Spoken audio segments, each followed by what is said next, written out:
Bonjour à tous, bienvenue sur Point Info. Aujourd'hui, entretien avec Audrey Tepa Malcorp. A tout de suite. Dès ce mercredi, Charlemont rouvre ses portes pour une nouvelle saison estivale. Je suis avec Audrey, responsable du site. Alors, comment on se sent à la veille de cette réouverture ? On est ravis de pouvoir retrouver les visiteurs, enfin, après une dernière saison qui avait été un peu mitigée. Donc on a hâte que cette saison démarre. Une réouverture retardée suite à des travaux. Tu peux nous dire quels travaux ont été réalisés au sein du site ? Oui, en effet, on a retardé l'ouverture, on ouvre d'habitude plutôt au mois de mai. Nous avons détruit le bâtiment central qui était la cuisine et le réfectoire du temps du centre d'entraînement commando pour aménager une esplanade au centre du site qui permet de dégager la vue et d'avoir un espace pour nos animations. Un espace gratuit pour les visiteurs de Charlemont ? C'est ça, c'est un espace gratuit pour les visiteurs de Charlemont. On va pouvoir en profiter. On espère que très rapidement l'herbe pousse pour qu'on puisse enfin se détendre sur cet espace. C'est quand on marche beaucoup dans Charlemont, on peut revenir dans cette esplanade et se reposer, boire un verre, c'est ça ? C'est ça, alors qu'on marche beaucoup ou pas d'ailleurs. L'aire de jeu pour les enfants n'est pas très loin. Quand on a terminé sa visite ou avant de démarrer, quand on prend une collation ou quelque chose à boire au snack qui est juste en face, on aura des fauteuils, des tentes sur place. Une réouverture, ça se prépare, ça se forme. Il y a une nouvelle équipe aussi au sein de Charlemont. Il y a eu un recrutement. Comment ça s'est passé ? Très bien, on a en effet recruté notre équipe, donc on démarre avec 5 saisonniers, probablement un renfort en juillet-août. Et toute l'équipe a été formée aux nouveaux postes qu'ils vont occuper et puis nous ont aidés pour les derniers préparatifs. Tu peux nous expliquer un peu les activités phares de Charlemont cette année ? Donc oui, Charlemont va proposer des activités de loisirs cette année. Donc on avait proposé un escape game lors d'Halloween qui avait très bien marché. On va le reproposer cette année, donc avec un scénario différent à différentes dates.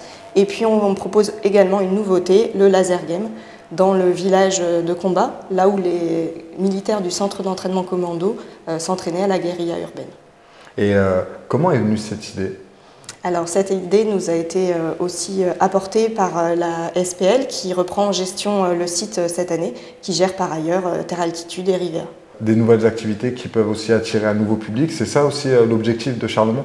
En effet, l'objectif de Charlemont, c'est de pouvoir développer le site et en faire un rayonnement au niveau du territoire, au niveau régional, voire international, les frontières sont pas très loin, et donc du coup de proposer différentes activités pour différents publics. On rassure les fans d'histoire, on conserve les visites guidées.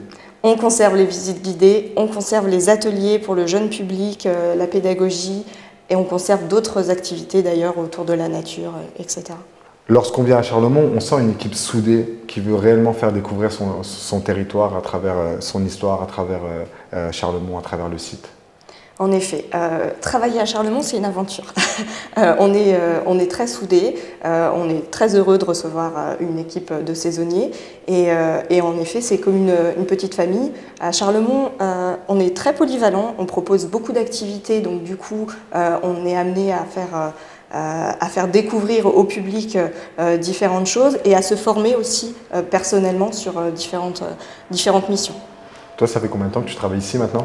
Ça fait 6 ans que je travaille à Charlemont et je pense que j'ai attrapé le virus. Ouais, c'est toujours du bonheur de venir ici, de franchir l'entrée. Oui, c'est toujours du bonheur et puis on se permet de rêver, d'imaginer plein d'activités. Le site fait 85 hectares, donc dans quelques années, on peut rêver que le site accueillera de l'hébergement, des activités sportives ou des événements culturels pouvant réunir 1000 personnes. Enfin, voilà, on a beaucoup de rêves. C'est souvent la question des habitants de la Pointe, c'est est-ce qu'on peut intégrer ça, est-ce qu'on peut intégrer telle activité, etc. Il faut savoir que ça fait que 6 ans que maintenant c'est en exploitation, donc chaque chose en son temps, c'est ça ? C'est ça, chaque chose en son temps, et on réfléchit, il y a des choses qui peuvent sortir sur des projets à court terme et puis des projets à plus long terme, mais on travaille en tout cas à faire de Charlemont un lieu incontournable, et tout à l'heure, Michael Walter, le directeur de la SPL, disait que tout le monde soit venu au moins une fois dans sa vie à Charlemont. Parce qu'autour des activités, autour du personnel, il y a aussi un entretien qui est colossal. C'est énorme le travail qu'il y a autour de Charlemont. Charlemont, c'est un gros bébé, hein.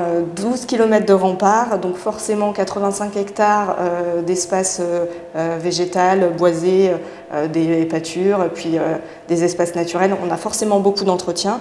Et puis techniquement aussi, il y a du travail, hein. Les bâtiments de casernement, ça demande de l'entretien. Il y a beaucoup de personnes qui œuvrent dans l'ombre pour mettre Charlemont en lumière. Oui, alors il y a du travail dans l'ombre en effet, et puis on a pu s'appuyer sur les services aussi de la communauté de communes, hein, qui est propriétaire du site, puis l'équipe de l'ASPL qui nous rejoint cette année. Alors durant cette saison estivale, plusieurs rendez-vous incontournables. Tu peux nous les énumérer, nous dire ce qui va se passer durant cette saison estivale, notamment les Journées européennes du patrimoine, mais aussi les 60 ans du CEC. C'est ça, donc on va avoir beaucoup d'animations pendant cette saison. On va proposer des animations qu'on propose habituellement, nos rendez-vous, on va les appeler comme ça. Alors les rendez-vous au jardin, les rendez-vous avec la géologie, la nuit des chauves-souris, à laquelle on participe tous les ans. Et puis on va également aussi proposer des animations un peu plus importantes, par exemple lors des Journées du patrimoine, des reconstitutions Seconde Guerre mondiale, et également les 60 ans du CEC qui vont être commémorés avec des anciens du CEC qui vont nous proposer des démonstrations et des animations sur le site. Et ce 18 juin aussi, cérémonie incontournable aussi, l'appel du 10 juin qui sera encore célébré ici à Charlemont. En effet, depuis 2019, alors le Covid était passé par là, mais les communes du territoire de la communauté de communes se regroupent pour proposer de faire la cérémonie de l'appel du 18 juin ici sur la place d'Armes à Charlemont. C'est toujours important pour toi ici à Charlemont de pouvoir commémorer cet appel du 10 juin? C'est important en effet de pouvoir accueillir à Charlemont des événements comme celui-là pour des commémorations. Il ne faut pas oublier ce qui s'est passé dans notre histoire encore récente. Et Charlemont a une très longue histoire, mais c'est aussi un lieu de mémoire. Voilà une saison estivale chargée en activités et en animation pour cette année 2022. Un dernier mot pour toutes les personnes, tu peux regarder cette caméra-là, pour toutes les personnes qui peuvent découvrir ou redécouvrir Charlemont. Je vais vous proposer le slogan de Charlemont, Charlemont, terre d'histoire, venez vivre la vôtre. Merci à tous d'avoir suivi l'émission, je vous dis à la prochaine pour un prochain entretien, au revoir.